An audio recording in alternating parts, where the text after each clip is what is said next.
Praise the Lord. ક્રિસ્મોલ અભયત્રાબેનું દિવ્ય દયા અને દિવ્ય સંદેશમાં તમારું સ્વાગત છે. માર્ચ 21મી તારીખ આ સંદેશ સાંભળે તમારા સંદેશથી પ્રાર્થના કરું છું. તમારા બાઇબલ લઈ લો, પ્રભુનું વચન સાંભળીએ. યોહાનનો ગ્રંથ 7મો અધ્યાય 40થી 53મી કલમ સુધી.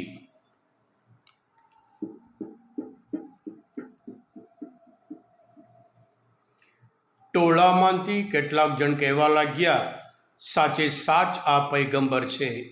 બીજા કેટલાકે કહ્યું, આ ખ્રિસ્ત છે. બીજા કેટલાકે કહ્યું, ગાલિલમાંથી ખ્રિસ્ત આવતો હશે. શાસ્ત્રમાં શું એમ નથી કહ્યું કે ખ્રિસ્ત દાવીદના વંશજ હશે અને દાવીદના ગામ બેથલેહમમાંથી આવશે? આમ એમને વિશે લોકોમાં પક્ષો પડી ગયા. કેટલાક એમને પકડવા માંગતા હતા, પણ કોઈએ એમના ઉપર હાથ નાખ્યો નહીં.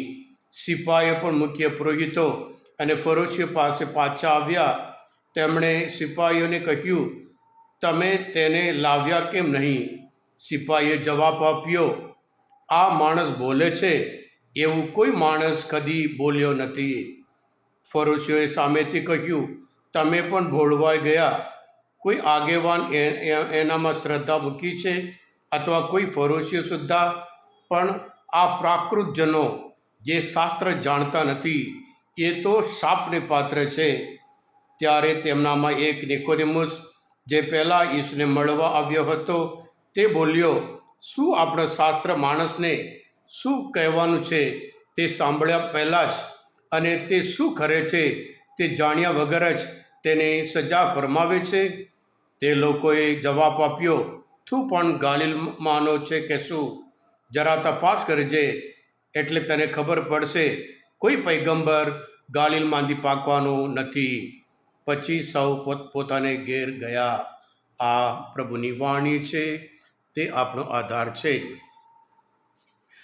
ખ્રિસ્મોલ ભાઈ, ગાલિલ વિસ્તારમાં ગરીબ લોકો, માછીમારો, અભણ લોકો, યહૂદિયામાં જે યરુશલેમમાં શિક્ષિત લોકો, પૈસાદાર લોકો, ફરોશીઓ, શાસ્ત્રીઓ અને સદુકીઓ. આ ફરોશીઓ, આ શાસ્ત્રીઓ, આ શિક્ષિત લોકો, આ ભણેલા લોકો ગાલિલ વિસ્તારના લોકોને નીચ ગણતા હતા. પ્રભુ ઈસુનું જે મિનિસ્ટ્રી કહેવાય, એ વધારે જે ગાલિલ વિસ્તારમાં સફળ બન્યું હતું. ઘણા બધા લોકો એમના પર વિશ્વાસ રાખતા થયા. એના લીધે એ લોકો એમને સ્વીકાર કરી શક્યા નહીં. છેલ્લું વાક્ય, ગાલિલ વિસ્તારમાંથી કોઈ પૈગંબર પાકવાનો નથી. કારણ એ વિસ્તાર, એ લોકો તો કેવા? એ લોકો પ્રાકૃતજન છે, કલ્ચર વગરના છે, અભણ છે, શાસ્ત્ર જાણતા નથી. એ શાપને પાત્ર છે. સાથે સાથે પ્રભુ ઈસુ વિશે પક્ષો પડી ગયા. પ્રભુ ઈસુને સાંભળ્યા પછી અમુક લોકો કહે છે આ ખ્રિસ્ત છે, અમુક લોકો કહે છે આ પૈગંબર છે, અને હજુ અમુક લોકો એમને પકડવા ગયા. પાછા આવ્યા સિપાહીઓ, અને જ્યારે આગેવાને પૂછ્યું, કેમ પકડી નહીં લાવ્યા? આ માણસ બોલે છે, એવું કોઈએ કદી બોલ્યું નહીં. એમનું વચન સાંભળ્યા પછી સિપાહીઓ પોતે પાછા આવ્યા. એટલો મોટો પ્રભાવ પડ્યો હતો. ક્રિસ્મોલ ભાઈ બહેનો, આપણે પણ પ્રભુ ઈસુના શુભ સંદેશ દરરોજ વાંચીએ છીએ, સાંભળીએ છીએ, મનચિંતન કરીએ છીએ. એનું પાવર, એની શક્તિ જેવી રીતે સિપાહીઓ પડ્યા હતા, એવી રીતે આપણા પડી છે કે નહીં? ઈબ્રોના ગ્રંથમાં 4 અધ્યાયમાં 12મી કલમમાં ઈશ્વરના વચન વિશે કહે છે, ઈશ્વરની વાણી જીવતી જાગતી વાણી છે, બેધારી તલવાર કરતાં પણ એ વધુ તીક્ષ્ણ છે, આત્મા અને પ્રાણની વચ્ચેની તથા સંધિ અને મજ્જાની વચ્ચેની આર પાર નીકળી જાય છે, એમ કરીને, અને મનના વિચારો, ઈરાદો પણ એ પારખી લે છે. એટલે પ્રભુના વચનમાં એટલું પાવર છે. એટલે એમ કરીને પ્રભુ એ સિપાહીઓને ખબર પડી ગઈ હતી. આપણે પણ પ્રભુ ઈસુમાં શ્રદ્ધા રાખીએ છીએ. ક્રિસ્મોલ ભાઈ, તમે જેવી રીતે ગઈકાલે જોયું હતું, પૂર્વગ્રહ કહેવાય, આ વિસ્તારમાંથી આવે છે. આ જાતમાંથી આવે છે, આ ધર્મમાંથી આવે છે, આ પરગણામાંથી આવે છે, તરત જ આપણામાં શું કહેવાય પૂર્વગ્રહ રાખીએ છીએ, પ્રેજડિસ રાખીએ છીએ. આ વિસ્તારના લોકોને શું ખબર હોય?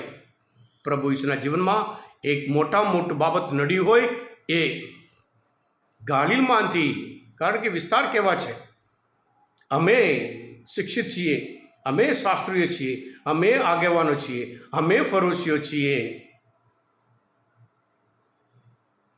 પ્રભુ ઈસુ પોતે કહે છે માથીના ગ્રંથમાં 7મો અધ્યાયમાં 21મી કલમમાં, કોઈનો ન્યાય તોડશો નહીં. ખ્રિસ્તમાં ભાઈ બહેનો, ખ્રિસ્ત ધર્મનો વિરોધ મહાન મહારાજાઓ બધા વિરોધમાં પડ્યા છે, બટ એ બધા ટુકડા થઈ ગયા છે. પ્રભુ ઈસુના વિરુદ્ધ આજે પણ ઘણા બધા હોય, એ બધા ટુકડા થઈ જશે. કારણ પ્રભુ ઈસુના વચન, પ્રભુ ઈસુ ખ્રિસ્ત એ સાચે જ મસીહા છે, મુક્તિદાતા છે. હા ખ્રિસ્તવાલા ભાઈ બહેનો, આજના અશુભ સંદેશ પ્રભુ ઈસુના વચન સમજાવ્યું હોય, તમે ખબર પડી હોય, તમને પોતે આ શુભ સંદેશ, આ માનવ ચિંતન સબસ્ક્રાઈબ કરજો, બીજા માટે પણ ફોરવર્ડ કરજો, કારણ તમે બધા આશીર્વાદિત છો, અભિષિક્ત છો. પ્રભુ ઈસુ તમારામાં વિશ્વાસ રાખું છું. હા કૃષ્ણવાલા ભાઈ બહેનો, એપ્રિલ મહિનાના 3જી તારીખ પ્રથમ શુક્રવાર એ પવિત્ર શુક્રવાર છે. તે દિવસે દર મહિનાની જેમ સવારમાં 7 વાગે, ત્યાર પછી 9 વાગે અને બપોરે 1:30 વાગે રાબેતા મુજબ બધા સર્વિસ ચાલુ રહેશે. Jesus, I trust in you.